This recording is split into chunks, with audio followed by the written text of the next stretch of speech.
So, hi guys! Welcome back to my channel. Ako po ulit si Doris Nasaire. At for today's video, gagawa po tayo ng atsarang papaya. So, kung nakikita nyo guys, ayan, binabalatan ko na po yung hilaw na papaya. Galing po yan sa ate ko. Libre lang siya. Kaya naisipan kong gumawa ng atsara. Masarap yung atsara sa mga prito, yan, sa usawan. Bumili na lang ako ng ibang sahog para kahit papano mayroon akong sausawan kapalit ng paborito ko rin na kimchi. So ayan guys, pagkabalat ko, syempre hatiin natin yan, tatanggalin natin yung buto. Ayan, may natira pang balat-balat. So tatanggalin natin yan. Nag-guantes, pala ako dyan, yan o, nag-plastic ako ng kabila kong kamay kasi madagta yung papaya na yan. Ayoko naman na madagtaan yung kamay ko, kaya naglagay na lang ako ng plastic. So, ayan, pagkatanggal mo ng mga buto, binabad ko yan dyan sa langgana na may tubig. At, ayan na nga, pagkatapos kong anihin yun, hugasan, kinayod na siya, inadad na siya ng aking jowa. Ayan. So, ayan, naghihintay ako yan hanggang sa matapos na yan, huling aad pa rin niya na yan. Ayan, diba? Enjoy na enjoy siya. Hinihintay ko na lang siya para lamas na ako ng papaya. Tapos po yan, lasang kamay na po yan.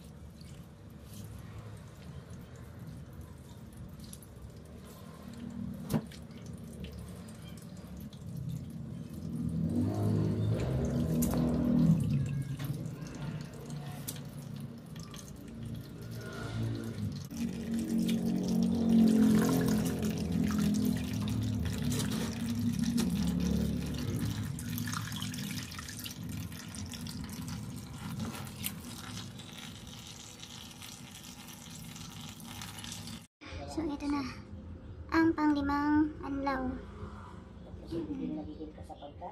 Panglimang piga yan guys. Medyo binabad ko muna sa asin. Tapos pagkapiga niyan, yun ay isa-set aside ko na yun ng at least 2 days.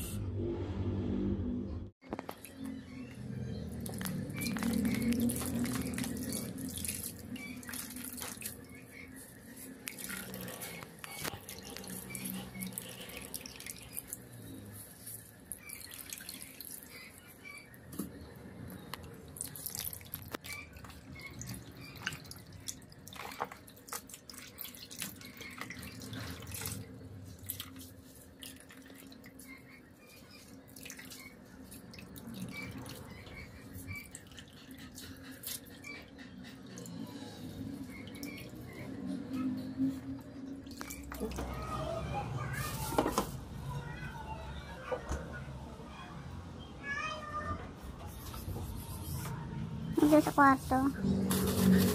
Ito. Kinayod ko to noong Saturday. So, Sunday, Monday, Tuesday. Tuesday ngayon. 3 days ko siya. Ginanyan lang. I-instack ko lang siya. Pagkatapos kung tagkarin yan, nilamas ko yan sa tubig na may asin. Tapos inanlawan ko siya ng mga 5 ulit bago ko siya in-stock ng 3 days. So 3 days, pang 3 days na ngayon, kaya gagawin ko na siya. So set aside muna natin ito. So habang nag-aayos tayo ng ating mga pangsakop doon sa ating papaya, maglagay na tayo ng kaldero dito. Tsaka yung suka. Ito. Kailangan, sukang palengke. Kailangan na natin ito lutuin. Pag sukang palengke, yan na may tining yan. So, tanggalin muna natin yung tining bago tayo magsaling sa kaldero.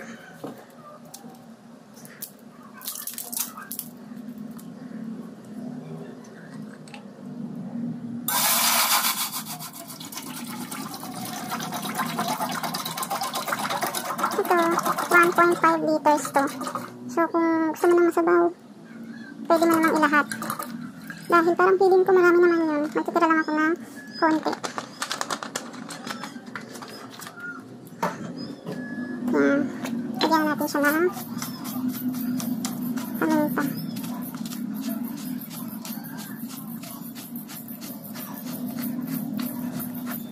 Ako gusto ko ng maraming paminta. Kasi mamaya naman mawawala din yun. At ihalo dinala natin dun sa ano. Kaya mas masarap. Marami na. Takpan muna natin. Tapos, proceed tayo ngayon dito sa carrots. So, ito, binalatan ko na. And then, nilagyan ko lang siya na, ayan o, ng tatlong ano doon. Pero hindi niya itatapon ha. Isasama pa rin natin yan. Para lang magkaroon ng design yung ating carrots. So, ayan o. Pakit siya pagka nilagay niyo sa papaya. Pero kung tinatamad naman kayo, pwede naman na plain lang. Maganda lang yung merong parts ng konti. Nilagay natin yan na. Medyo nipisan mo lang. Para pagka binabad na natin sa suka, hindi naman siya hilaw na hilaw.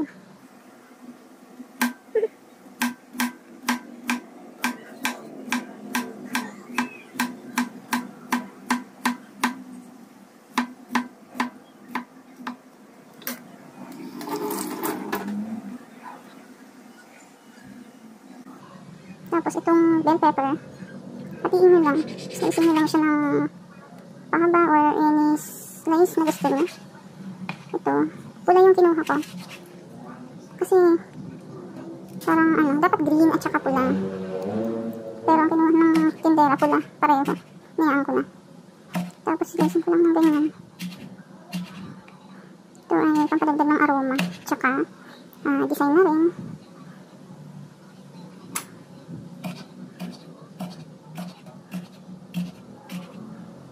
Pwede nyo pagsama-samahin yan.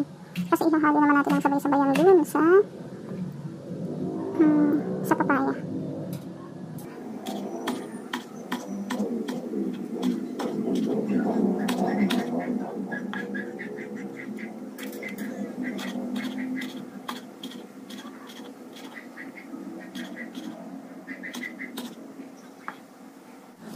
Bawang. Tsaka luya.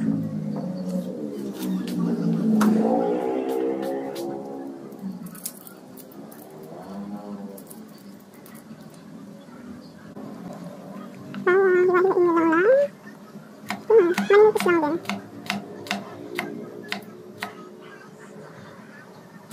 Yung mga balat matatanggal yan naman. Siyempre, pampasarap to.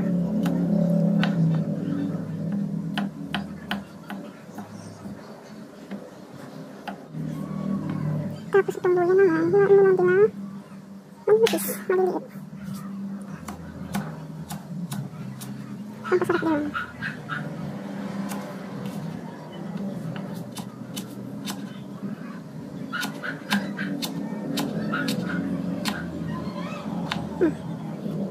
So, okay na. Buksan natin ang ating papaya. Ito. Feeling ko nakulo na yung ating suka. So, lagyan muna natin ng asukal. Ayan. Singkit ko yung ano ng suka. Sugar, guys. Para hindi siya sobrang asim. Konti na lang yung sugar ko, kaya feeling ko naman makakasapat na to. Titikman-tikman nyo na lang din yan ayon sa panlasa nyo, ha. Kasi baka mamaya gusto nyo yung matamis. Eh ako, ang gusto ko yung hindi masyadong matamis. Nahitira pa ako. Sorry pa to. Ouch. Hindi akong gayahin, guys. Hindi siya safe. So yan, hintayin lang natin medyo kumulo-kulo yan. Hintayin natin matunaw yung asukal na nilagay natin. Meanwhile, yung ating mga ginayat, ilalagay na natin dito sa shredded na papaya.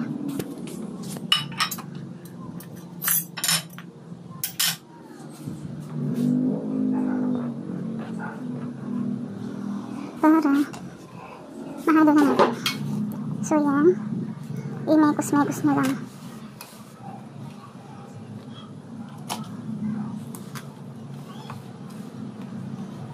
Parang pwede na rin siguro ako dito mag-ano. Hindi ko pala naputol ito. Pasarili lang naman ito, guys. Huwag kayo madiri. Ako lang din ang kakain yan. Tsaka si Jowa. Stock lang namin ito para lang meron kaming sausawan pagka mga prito yung aming ulam. Or minsan, gusto ko lang magpapak.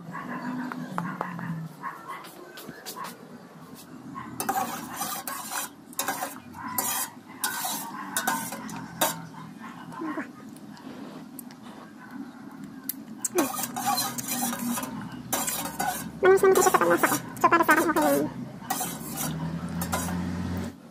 So, ayan na siya. Pwede ko na i-ano yan. Pwede ko na isalin yung aking mix dyan. Habang mainit, isalin nyo na para yung papaya niya, maganda yung pagkakababadship. Natin. O, diba? Halos yung isang 1.5. Lubog nyo lahat para sigurado mabababad sa mainit lahat. Iiwanan dyan. Tatakpan ko lang. Yan. Pwede na yan. Bukas ko na yan ayusin. So guys, sasalin ko na siya. And ito yung nakuha ko na lagayan. Isang malaki. Pinaglagyan ng oatmeal. Pinaglagyan niya ng oatmeal. So dyan ko na lang isasalin. Para mahugasan ko na tong kaldero. Ganyan lang gagawin ko. Parang nakakatakot siya.